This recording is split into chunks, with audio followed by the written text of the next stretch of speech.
If you've ever wondered how to build wealth through property while enjoying the flexibility of renting, rent vesting might be for you. It is very important to own property. Rent vesting is a unique approach to real estate that combines property ownership with the freedom of renting.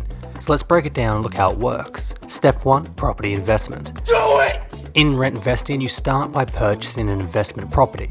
This could be a house, a condo, or an apartment. Something with potential for rental income and long-term appreciation. It's a surefire way to make lots of money! You will secure a mortgage and your tenant's rent payments help cover those mortgage costs. The goal here is to build equity over time in the property and take advantage of the property value appreciation and the rental income you're getting to offset your liability with the investment. Now here's where it gets interesting. Instead of living in the property you own, you choose to rent where you live. And this provides you with flexibility in choosing where you live without tying you down to the property you're interested in. The decision gives you the freedom to adapt to changes in your lifestyle or your work without the constraints of home ownership as a primary residence. Anywhere you want to go. Anywhere in the world. Rent vesting also has this advantage that the rental income from your investment property can be distributed to cover those mortgage costs and has potential tax benefits like deductions of mortgage interest and property expenses, and that can enhance your overall financial picture. Well, that sounds pretty good.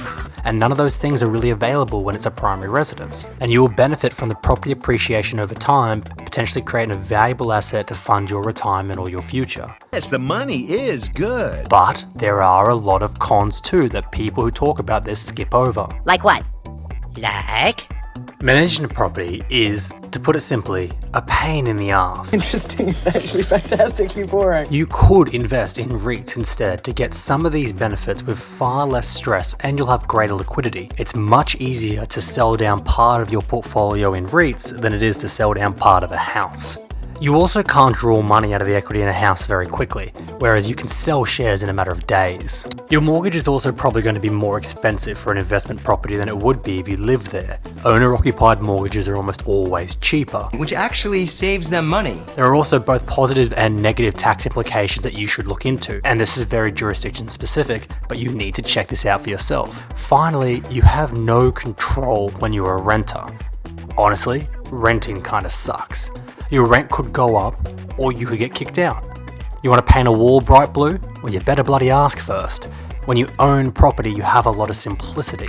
Well, we're going to keep things pretty simple. So rent vesting is a strategy that allows you to enjoy the benefits of property ownership and rental flexibility simultaneously.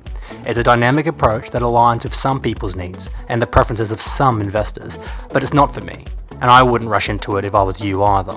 If you found that remotely useful, guys, hit subscribe, give me a like and a comment below. I'd love to hear your thoughts on this.